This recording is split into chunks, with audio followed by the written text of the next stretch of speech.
With us now on the Megacast are Dennis and Maggie Hagan, owners of 13th Floor Haunted Media. Dennis, Maggie, appreciate you being with us today. Hello. Hello. So glad to have you with us. First off, tell us about your production company, your 13th Floor Haunted Media Productions. What are some of the different videos or other projects that you work on there?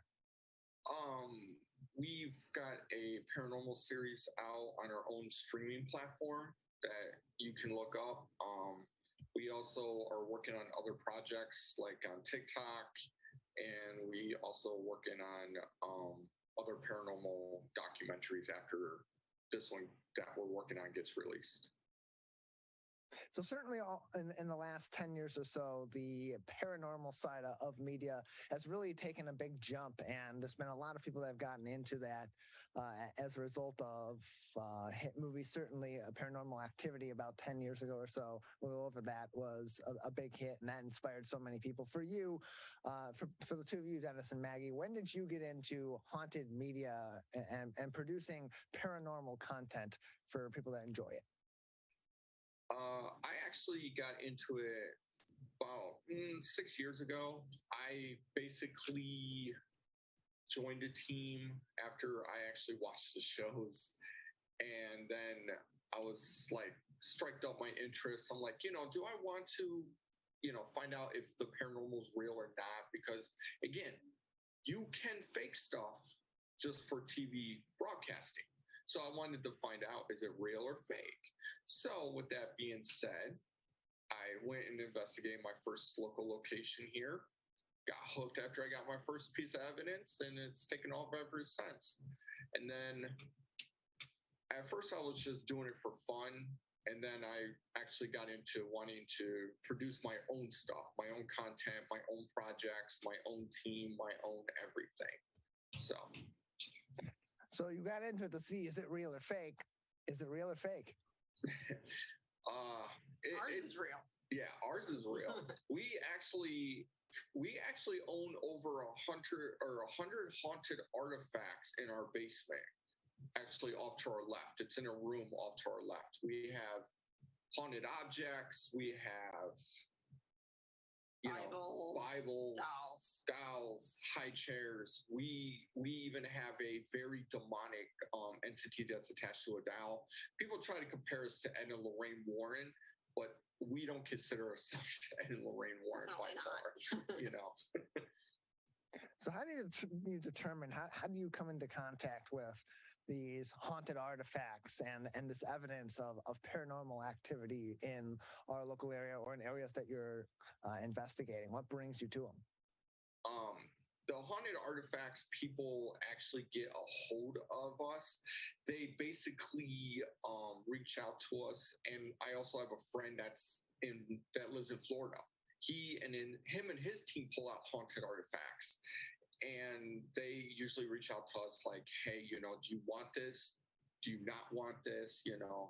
But our biggest goal is we want to open a haunted museum here in Toledo for everyone to come and experience the objects for themselves. The other thing too is that we also investigate our collection live on TikTok, so everybody witnesses the evidence like for themselves live. Now, what got us into creating paranormal series is because, in a way, I was tired of people seeing shows investigating the same locations over and over and over, and there are other locations out there, and we have touched other locations that have never been investigated before, and we've caught really good evidence from them, like the Ypsilanti Museum. That right there, because it's going to be on our third season, because we've been filming our third season this year and filming part 2 of our documentary that we're releasing this year to our part 1. But the Ypsilanti Museum, I'm telling you, is the most haunted location so far that we have investigated. It was crazy, and my wife will tell you she cannot forget about it.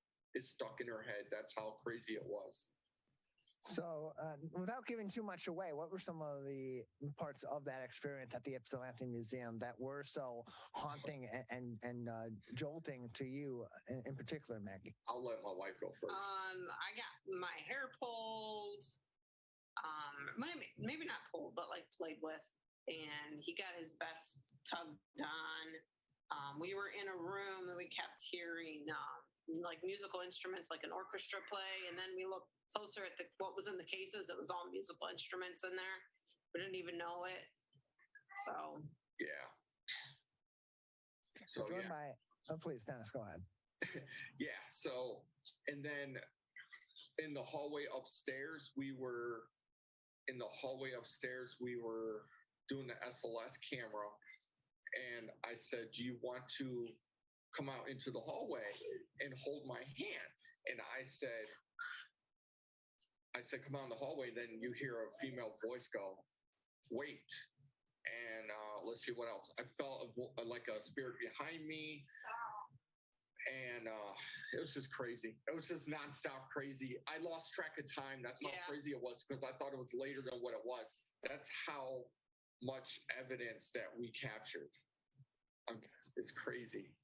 We're joined by Dennis and Maggie Hagan. They are the owners of 13th Floor Haunted Media, joining us on the Michigan Megacast. More information, 13th Floor hauntedmedia.vhx.tv. And that's 13th Floor hauntedmedia.vhx.tv for more information, find all of their content. You also are producing a documentary. One of the documentaries you're producing is on the Purple Gang, but more on the paranormal end of their activity in Michigan in the past. Can you give us a little bit of a preview on what you were looking for in creating this documentary and some of what you found?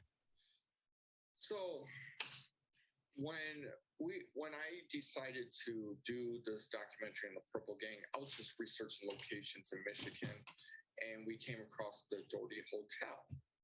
And as I came across it, I came to find out that the Doherty was involved with the Purple Gang because the lawyer Isaiah and his cousin Livingston were at the bar there, and Livingston ended up shooting Isaiah because he thought that he had a hit out on him, or the Purple Gang had a hit out on him, which in this documentary reveals more than what everyone thinks it is, because I did an interview with one of the fourth generation ancestors of the Bernsteins, who were the founders of the Purple Gang.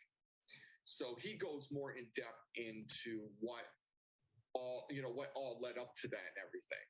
So I then, after I found all that out, I did more research, come to find out that the Purple Gang had a lot of ties in Michigan. So I was like, well, I've seen plenty of documentaries on the Purple Gang, and no one's ever did a paranormal side of one. So I was like, you know what? I want to do a paranormal side of one. I want to research some locations that they used, or well known that they used. So like the Leisure Hour was one in Albion, Michigan, and Cops and Donuts in the Doherty. So the Leisure Hour has a history of Sam Bernstein and Louis Fletcher, and they both were pretty much partners. They used the Leisure Hour as a chop shop to basically cover up their criminal activity, that they would go and rob safes and take them upstairs in the attic and crack them open, and then they would take the evidence and take it over to their dad's junkyard that sat like candy corning of the shop. So the Leisure Hour had some paranormal activity, but none of these locations, I don't think any of these locations were ever investigated. No, I don't think so. We were the first to investigate. Not in that aspect. Yeah, we were the first to investigate these locations. Cops and Donuts, their building was a little active, and the Doherty, yes and no. I mean, we couldn't really get access to the bar because there was like people still in the bar drinking, partying, and I wanted access, but they wouldn't give us access. So I was like, okay. But we didn't get nothing over our spirit box that basically sweeps through frequencies. They can speak through frequencies over multiple sweeps. We didn't get nothing at the Doherty. Nothing. No. You can see a sneak peek of their documentary on the Purple Gang, as well as other productions from 13th Floor Haunted Media Productions, by visiting their website, 13th Floor hauntedmedia.vhx.tv, and experience some of the paranormal experiences that Dennis and Maggie have experienced with them. Again, 13th Floor hauntedmedia.vhx.tv for more information. Beyond the Purple Gang project, what other projects do you have coming forward that maybe you're working on or thinking about doing in the future? We're working on our third season of our paranormal series that will come out next year sometime. We're also working on the Purple Gang documentary part 2, which should come out in a couple of years because it takes a while to really edit something like that together. We're also working on like 3-minute mini episodes for our TikTok to go behind the scenes of our haunted objects that we have, like talk about like the stories behind it and what led up to it to be haunted and stuff like that. What are projects? We're probably going to be working on season 4 of our paranormal series next year, reaching out to other locations that will allow us in. And in the future, I have ideas for more documentaries like the Salem Witch Trials, maybe doing a documentary on the Cleveland Torso Killer. So I just got to get through the other projects first before I go to those. So it's like I got them written down, and in my head, it's just my wife always reminds me, pumps my brakes sometimes, like, you need to slow down. I know you got ideas, but slow down. Got to finish one idea before you go to the next. Yeah. So 13th Floor hauntedmedia.vhx.tv for more information and keep up to date on all their programs, including their currently 2 seasons of Awaken the Unknown and more to come. Dennis, Maggie, thank you both for joining us. Thank you for having us.